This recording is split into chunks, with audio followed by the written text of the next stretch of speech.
जय हिंद मेरे प्यारे दोस्तों, मैं अमित एक बार फिर से स्वागत करता हूं आपके अपने परिवार जय एग्जाम में। जैसे कि दोस्तों आपका आज का नया टॉपिक है यूपी ट्रिपल एससी वीडियो सन 2018। ठीक है, यूपी ट्रिपल एससी वीडियो सन 2018 जो आपका वीडियो का एग्ज़ाम हुआ था सन 2018 में, जो दिसंबर में इसको कराया गया था, वो पेपर क्या हो चुका, रद्द हो चुका है। इस बात को तो आप सब जानते ही हो कि इसका जो नया डेट है, मतलब जो आपका नया पेपर है जो कंडक्ट होगा वो सन 2022 में अब होगा। ठीक है, तो सन 2018 का एग्ज़ाम था वो अब कद होगा, क्योंकि धांधलेबाजी की वजह से उसको रद्द कर दिया गया था। और जो एग्ज़ाम आपका नया होगा वो कद होगा सन 2022 में होगा। अब हम इसमें सब चीज़ बात करेंगे कि एग्ज़ाम कब तक होगा और कितना सेफ स्कोर हमें चाहिए और इसमें कितना सिलेबस होता है, क्या क्या हमें स्टडी मटेरियल हमें करना है। ठीक है, तो सब चीज़ की जानकारी हम इस वीडियो में प्रोवाइड कराने वाले हैं। तो इसके लिए आपको क्या करना होगा, वीडियो को पूरा देखना। वीडियो पसंद आए तो वीडियो को लाइक शेयर सब्सक्राइब करना ना भूलें। अब चलेगा, सबसे पहले तो इसमें मैं एक बात कर लेता हूँ कि मैंने थंबनेल में लिखा था कि एग्ज़ाम डेट घोषित। ठीक है, थंबनेल में ऐसे लिख दिया कुछ कि एग्ज़ाम डेट आउट या एग्ज़ाम डेट घोषित। तो देखिए उसका कारण एक है कि कई प्रकार के जो कई सारे यूट्यूब चैनल हैं उन्होंने क्या कर रखा है कि एग्ज़ाम डेट घोषित कर रखी है कि आपकी 25 मार्च तक और 26 मार्च में एग्ज़ाम हो सकता है, या 26 अप्रैल में, 24 अप्रैल में। मैंने कई सारी वीडियो देखी है तो उसमें यही दे रखा है कि 26, 27 मतलब कुछ भी डेट देकर आपको दे रखा है कि आपका एग्ज़ाम पक्का 100% इस तारीख को होगा। तो देखिएगा वो सब गलत न्यूज़ है। इसलिए मैंने क्या करा था कि एग्ज़ाम कब, मतलब एग्ज़ाम डेट घोषित इसलिए मैंने डाली थी कि आपको अब सेव कर दिया गया है कि मैं सब जानकारी देने वाला हूं कि आपको किस किस प्रकार से मतलब एग्ज़ाम कब तक हो सकता है। तो उससे पहले मैं आपको थोड़ी सी जानकारी दे देता हूं कि जो आपका यूपी ट्रिपल एससी वीडियो जो सन 2018 का जो एग्ज़ाम था उसमें कितनी पोस्टें थी। तो देखिए आपकी जो टोटल पोस्टें थी वो 1953 पोस्टें थी, और इसमें जनरल की पोस्ट थी वो 1056 थी, ओबीसी की थी आपको 484 पोस्ट, और एससी की थी आपकी 386, और एसटी की थी आपकी 27 पोस्ट। ठीक है, टोटल मिलाकर अगर इन सबको टोटल को मिलाया जाएगा तो 1953 पोस्टें थी, जिसमें आपने देख लिया होगा जनरल 1056, ओबीसी 484, एससी 386 और एसटी आपकी 27 पोस्ट है। अब आपको ये डिपेंड नहीं करता कि इसमें मतलब एसटी में 27 है और एससी में 386 हैं, ओबीसी में 484 हैं। तो आपको ये मतलब कोई फ़र्क नहीं पड़ता कि आपको कितनी ही इसमें पोस्टें हैं। आपको ये क्या चाहिए, अगर आपका पेपर डला हुआ है, अगर आपने पहले पेपर दे रखा है तो आपको क्या करना है, सिर्फ इसमें से आपको एक पोस्ट चाहिए। आपको एक पोस्ट लेने के लिए तैयारी करनी है। ये नहीं सोचना कि हमें कितना पोस्ट चाहिए, कि हमें 2 चाहिए 4 चाहिए। आपको सिर्फ एक पोस्ट के लिए तैयारी करनी है, और तैयारी आपकी ऐसी होनी चाहिए कि जब आप एग्ज़ाम में बैठो तो आप क्या करो कि एग्ज़ाम को बिल्कुल मतलब जो पेपर है आपको उसको बिल्कुल आपका लगना चाहिए कि हमारा सिलेक्शन 100% होगा। तो वो 100% सिलेक्शन होगा, वो कैसा होगा तो उसकी जानकारी मैं इसमें सब चीज़ बताऊंगा आपको कि किस प्रकार से आपको तैयारी करनी है और किस प्रकार से हम मतलब अच्छा खासा स्कोर कर सकते हैं। तो चलिएगा बात कर लेते हैं कि आपका कितना सेफ मतलब कितना होगा सेफ स्कोर। तो देखिएगा इसकी जानकारी तो मैं आपको बाद में दूंगा, पहले मैं आपको थोड़ा सा बता देता हूँ कि कितना चाहिए सेफ स्कोर। मैं कहने लगूँ कि 120 चाहिए, 110 चाहिए, तो आप कहोगे कि सर 120 110 तो चाहिए पर हमें कितने में से ये चाहिए। तो देखिएगा आपको सिंपल बता देता हूँ कि इसमें 3 सब्जेक्ट होते हैं। वो कौन सा होता है, पहला होता है आपका हिंदी होता है, दूसरा आपका रीजनिंग होता है, तीसरा आपका क्या होता है, जीके होता है, जीएस होता है, और आपका करंट अफेयर होता है। तीनों को मिलाकर अगर हम बात करी जाए तो आपका कितना होता है, तो तीनों के आपके 50-50 क्वेश्चन आते हैं। इसमें 50 क्वेश्चन, इसमें 50 क्वेश्चन, इसमें 50 क्वेश्चन, मतलब हिंदी में 50 क्वेश्चन आते हैं, रीजनिंग में 50 क्वेश्चन आते हैं, जीके में आपके जीके जीएस और करंट अफेयर को मिलाकर आपके 50 क्वेश्चन आ जाते हैं, और टोटल मिलाकर आपके कितने हो जाते हैं 150 को मतलब 50 क्वेश्चन हो जाते हैं। जो आपके जो पेपर होता है उसमें आपके टोटल 150 क्वेश्चन आते हैं, और जो 150 क्वेश्चन हैं उनके कितने नंबर मिलते हैं आपको, उनके आपको 300 नंबर मिलते हैं। 300 क्या हो जाते हैं, आपके नंबर हो जाते हैं। अब 300 नंबर ऐसा हो जाते हैं क्योंकि जो एक क्वेश्चन होता है वो आपके 2 नंबर का हो जाता है, तो 150 दूना 300 होते हैं। तो इस प्रकार से आपके 150 क्वेश्चन आपके 300 नंबर के हो जाते हैं। पर आपको अब 300 नंबर में से आपका सेफ स्कोर कितना होना चाहिए ये बात करेंगे। पर हम 300 में से मतलब हमें 300 नंबर नहीं लाने, पर हमें ये देखना है कि हमें 150 क्वेश्चनों में से हम कितने क्वेश्चन सही कर सकते हैं और हम किस किस सब्जेक्ट में अपना अच्छा स्कोर कर सकते हैं। तो सबसे पहले तो मैं यहाँ इसको लिख देता हूँ, ऊपर 1 मिनट लिखिएगा, थोड़ा सा नीचे लिख दिया है हिंदी रीजनिंग, और मैं इसको थोड़ा रफ कर देता हूँ।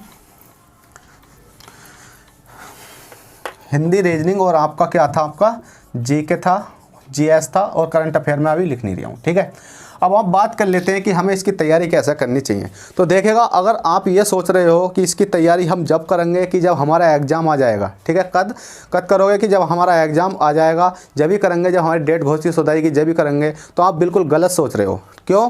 क्योंकि अगर आप जब तैयारी करोगे तो आप कितना ले जाओगे, जितना तैयारी करने वाले छोड़ जाते हैं ना, एक कहावत है मेरे को याद नहीं आ रही कि तैयारी करने वाले को उतना ही मिलता है जितना, मतलब बगैर तैयारी करने वाले को उतना ही मिलता है जो तैयारी करने वाला छोड़ जाता है। तो इसी प्रकार से आपको क्या मिलेगा, वही मिलेगा जो आप बगैर तैयारी में करोगे, ठीक है। जो तैयारी करने वाले छोड़ जाते हैं वो थोड़ा घना ही मिलेगा, और जो तैयारी में लगे हुए हैं पहले से ही, वो क्या करेंगे, आपका सिलेक्शन ले जाएंगे। तो इसलिए कहता हूँ आप तैयारी में लगे रहो। 1 मिनट भी ये मत सोचना कि एग्ज़ाम आपका कद होगा, किस टाइम होगा, कि कभी भी हो, आपको ये मतलब नहीं है कभी हो। बस आपको ये लगना चाहिए आज एग्ज़ाम हो जाए तो हम आज ही पेपर को क्वालिफाई कर दें। तो इसलिए मैंने बता दिया कि आपका एग्ज़ाम कब तक होगा। तो देखिएगा, आपको डेफिनेटली थोड़ा सा बता दूं जो मेरी जानकारी है। देखिएगा, आपका मार्च में क्या होगा, पहले तो मार्च में आपका इलेक्शन ख़त्म होगा। बिल्कुल, जब मार्च में आपका इलेक्शन ख़त्म हो जाएगा तो मार्च के बाद आपका अप्रैल में तो पेपर हो नहीं सकता। कंपलसरी है भाई, लिख कर रख लो कि अप्रैल में पेपर हो नहीं सकता। अप्रैल के बाद क्या होगा, जनवरी, फरवरी, मार्च, अप्रैल के बाद मई। मई के बाद आपका पेपर हो सकता है, मई में भी हो सकता है, मई के बाद जून, जुलाई, कभी भी हो सकता है, ठीक है। अनुमान तो यही लगाया जा रहा है कि आपका पेपर मई में होने की संभावना है, ठीक है, मई में होने की संभावना है। तो बस आपको ये ना देखना कि आपका पेपर कब तक होगा। अब बात कर लेते हैं कि जो हमें सेफ स्कोर चाहिए वो कितना चाहिए। देखिएगा, अगर आप हिंदी पढ़ रहे हो तो देखिएगा, आपको कम से हिंदी के आपके पुराने नोट्स होंगे, आपको नए नोट्स बनाने की ज़रूरत नहीं है। और मैं अपने चैनल पर हिंदी लाने वाला हूँ। समथिंग कुछ क्लासें तो पढ़ी हैं, आधे चैप्टर पढ़े हैं, अगर आपने नहीं देखे तो उसे देख सकते हो, ठीक है, प्ले लिस्ट में पढ़े हैं, वो तो चलेगा। और रीजनिंग की तो इतना तैयारी करा रखी है, रीजनिंग मैथ की तो इतनी तैयारी है, कम से कम आप इस चैनल से अच्छे खासा एग्जाम के क्वालिफाई कर सकते हो, ठीक है। भले ही अगर मेरा भी समझ में ना आए तो एक हमारे सर हैं राहुल सर, उनका भी पढ़ सकते हो, उनकी भी क्लासें इसमें पढ़ी हैं, ठीक है। उसके बाद बात कर लेते हैं जीके जीएस की। तो देखिएगा, जब आप हिंदी की तैयारी पहले से कर रहे हो तो जो आपकी हिंदी है कम से कम 50 नंबर में से आपके 45 नंबर की हिंदी जानी चाहिए। क्योंकि जब मैंने एग्ज़ाम दिया था तो देखिए, मैं अपना स्कोर बता देता हूँ कि मेरा स्कोर क्या था। मैंने जब एग्ज़ाम दिया था अपना, तो जो हिंदी थी मेरी कितने नंबर की थी, 50 नंबर में से मेरी 43 नंबर की हिंदी सही गई थी, ठीक है। और बात कर लेते हैं रीजनिंग की। तो रीजनिंग का पोर्शन थोड़ा सा काफ़ी अच्छे लेवल का आया था। उस टाइम पे मैं रीजनिंग वगैरह मतलब इतना ना पढ़ता था ना पढ़ाता था, ठीक है, मतलब काफ़ी कम तैयारी थी उस टाइम पर, शुरू ही करा था। तो उस टाइम पर मेरी रीजनिंग समथिंग 20 नंबर की गई थी, 20 या 22 नंबर की थी। और जीके की बात करी जाए तो देखिए, जीके तो मैंने बिल्कुल पढ़ा नहीं था, मेरा तो कम से कम 7 नंबर का जीके गया था। तो मेरा स्कोर काफ़ी ही नीचे रह गया था। जो अब तैयारी है, अब कोई दिक्कत नहीं है। आपकी हिंदी कितनी, अब देखिए, हिंदी में मैं अच्छा खासा स्कोर कर सकता हूँ, समथिंग 40 प्लस हो सकते हैं। और रीजनिंग में तो 40 प्लस हो ही जाएंगे, बिल्कुल कंपलसरी है। अगर पेपर ज़्यादा ही हार्ड आया तो कह नहीं सकता, ना तो 40 प्लस की पूरी संभावना है। और जीके जीएस में तो देखिएगा कवर कर रहे हैं कि कितना हो सकता है। इसमें तो हम बता नहीं सकते कि मैं कहने लगूँ मेरे 50 में से 60 मतलब 40 नंबर कंपलसरी आ सकते हैं, तो भाई मैं नहीं कह सकता। क्योंकि मैं इतना कह सकता हूँ 50 में से हाँ 20-22 नंबर या 25 नंबर तक का हम आसानी से कराएंगे आपके, और जिस कारण हमारा सिलेक्शन 100% हो सकता है, ठीक है। तो इसी प्रकार से आपको रणनीति बनानी है कि आपको कम से कम हिंदी में आपको कितने नंबर लाने हैं, आपको 45 नंबर लाने हैं, और रीजनिंग में भी आपको 45 नंबर लाने हैं, और जीके जीएस में आपको टारगेट जो लेकर चलना है, आपको समथिंग कम से कम 25 नंबर का लेकर चलना है, ठीक है। अब आप इन सबको जोड़ोगे तो 5 5 5 10 5 15 हो जाते हैं, एक बचता है, 4 4 8 हो जाते हैं, 8 9 10, अरे कितना हो गया आपको 11 हो गया। और आपके 115 नंबर बैठते हैं, ठीक है।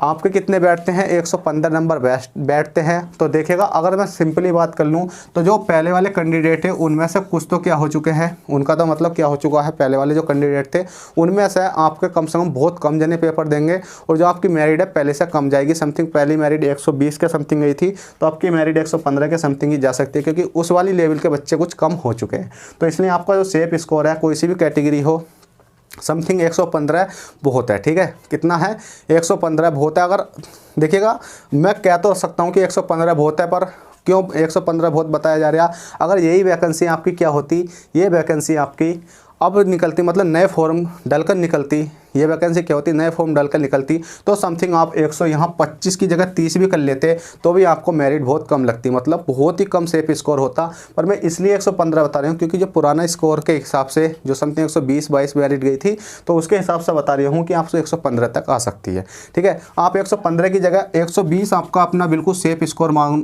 अगर आपका 120 स्कोर आ जाता है कि 150 में से आप 120 नंबर ला देते हो तो आप अपनी बहुत अच्छी कैटेगरी में हो। ठीक है, कितने बहुत ही अच्छी कैटेगरी में हो तो चलेगा।